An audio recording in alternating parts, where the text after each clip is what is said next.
Hello everybody, welcome back to another video. Today we're going to look at another one of the Kevlar weapons, the last Thursday. I feel like I've been doing so many of these 390 pulse rifle videos, so here we have another great one.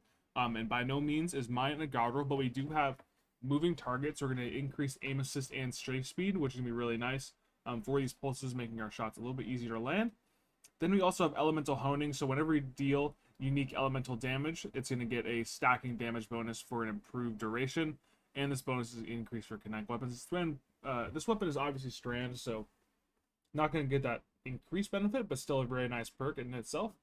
And then we also have the exhaustive research origin trait. So whenever you ADS for a short period of time, you get a little bit of a micro rocket. This can, definitely help win some duels. A little bit of extra damage definitely does not hurt. We've got a pendant mag here for some more magazine size. Not the best. Ideally, I think this weapon gets like ricochet instead of accurized. So probably like ricochet rounds for some more stability and range would be good here. Corkscrew rifling is not bad for some range, stability, and handling, but one thing I'll say about this weapon is this weapon's going to strongly kick to the right with that 60 recoil direction. So ideally, you probably have like arrowhead break here to like make that recoil direction a little bit more manageable. Then we have range masterwork, which can be really nice to buff our range for a little bit. And we also have ballistics for more range stability. Obviously, we're going to pair it with the Dragon Shadow so you get even more stability and weapon swap speed. We're going to use it with our Precipitable Shotgun. I've been trying to get a better roll, but I've not quite gotten a better one yet. And again, we're going to play Invis because it has the best fragments really to use to improve our mobility stat, which is now the weapon stat. So these pulses need, I think, like around like 180, 190-ish weapon stat to consistently 2-burst. So again, we need the extra mobility to their weapons to 2-burst. So that's what we're going to do. And that's really going to be it. Without any further ado, let's get straight into gameplay. Alright, so I got some dissonance here. Let's see what our last Thursday can do there. I swear, there have been so many good 390 pulse rifles.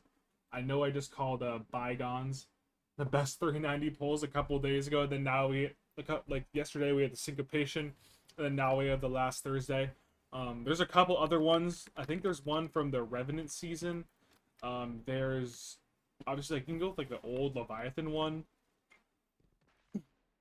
There might even be an exotic pulse I'm forgetting about. Wow, that is just ridiculously stable. I thought that would pick a little bit more to the right, but I guess that's Dragon Shadow for us. And then we have 15 seconds of elemental honing. So our 2-burst is going to be a lot more consistent. That's a long damage boost. Oh my goodness. Yeah, I feel like that's just insanely long, right? Go end this here. But that is a long damage boost.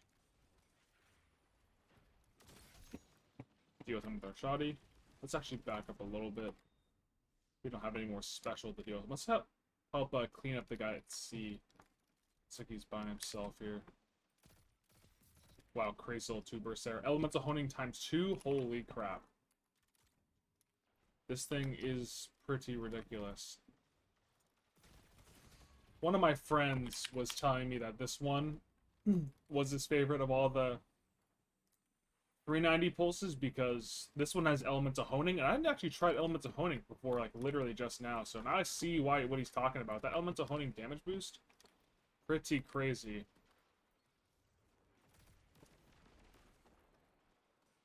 Let's see if we can peek this guy down here. Let's back up.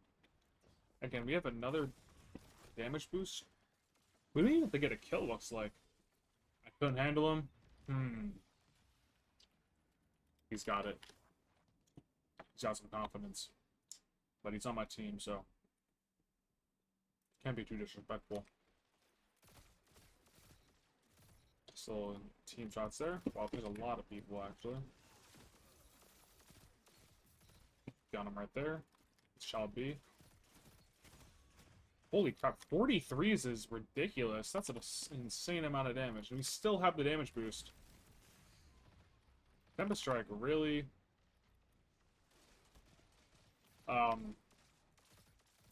really lasts quite a while. There's so much damage. Seems very, very easy to proc. It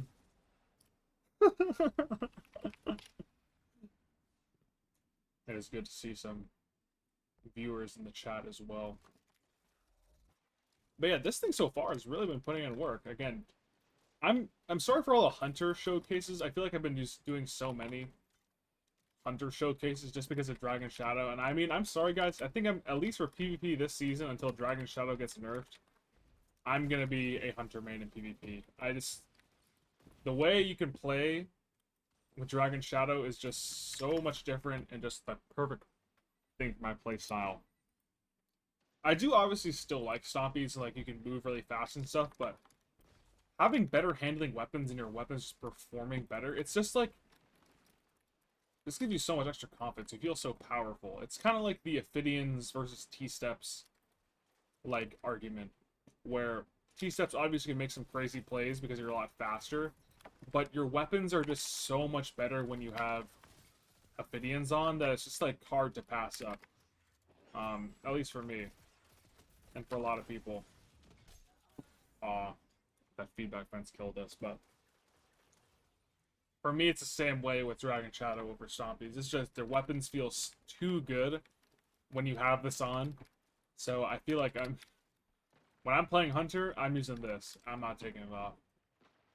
Even if weapons have like insanely high stability, like or high handling, I would just use Dragon Shadow just because your stability gets supercharged.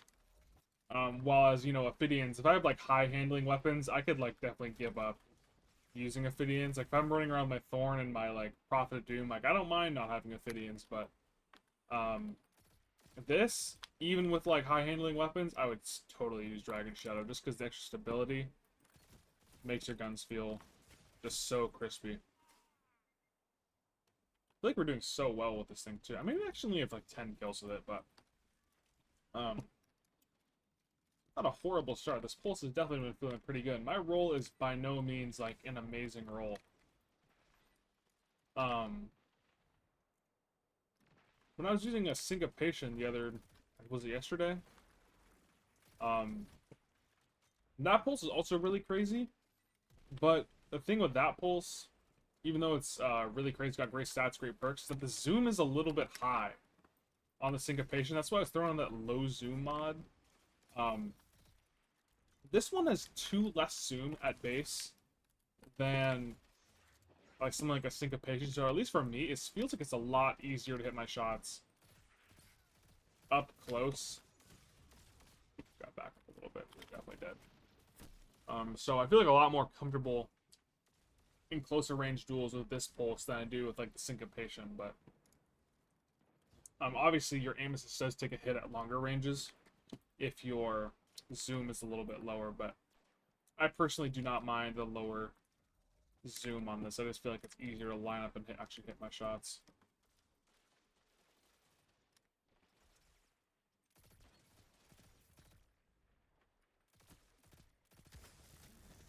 Or deal the Thunder Crash. Nice.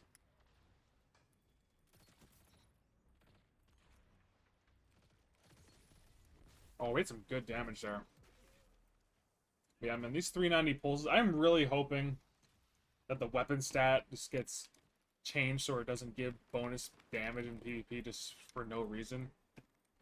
It just changes the way PvP is played by a little bit too much. And I actually like the way PvP is like right now. I guess in terms of the ammo, I mean the weapon-wise, it's definitely a little bit wonky again with the super like OP weapon stat primaries.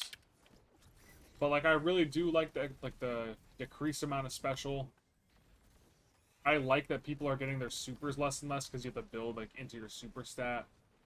Definitely makes PvP feel a little bit more gunplay based. But again, it's just the guns right now. Some of them are just like insane outliers. Like you know these are 180 hand cannons, or I guess the rapid fire scouts aren't insanely busted, but they have an insane TTK. 2-tapping Igneous also really ridiculous. So Graviton Spike. I mean, Graviton Spike would be OP whether or not the weapon stat was a thing, but again, like the weapon stat really just like makes some weapons just like really stand above the rest. Like there's no reason you'd ever use like a 340 pulse when your 390 pulse already 2 bursts like that. I mean, come on now. Get that guy with the super there at the end. What do I gotta do for an A rating, Bungie? What do I gotta do? 266, we'll take that. I'm slowly working my light up. I have not been really like playing a whole bunch of like solo ops or anything, so my light's gonna slowly crawl up. But not a bad match, not a bad match. Alright guys, so definitely keep an eye out for a good last Thursday. I know a bunch of you guys who have completed the campaign may have gotten a couple rolls and wondered if a single thing was any good or not, but this last Thursday pulse really does put in the work. I really like this moving target elemental honing combination. Elemental honing, I thought it was like you get bonuses with kills, but it just seems like shooting people just gives you like a little bit of a nice little damage buff, and it lasts quite a while. So this thing definitely 2 bursts the most consistent I've seen out of any of the other 390 pulses. I definitely like the moving target combo as well, buffing the aim assist, and then you also get the lower zoom, making it easier to fight up close. If I had like arrowhead break here, ricochet rounds here, I think this would be like an insane top tier pulse. And then if you get a tier 5 version, you could put on the crazy like enhanced mods. You go all into range, or you go like a crazy aim assist one, or all those crazy things when you get tier 5. But so far last Thursday, man, pretty good. So thank you guys for watching the video. I'll catch you guys next time.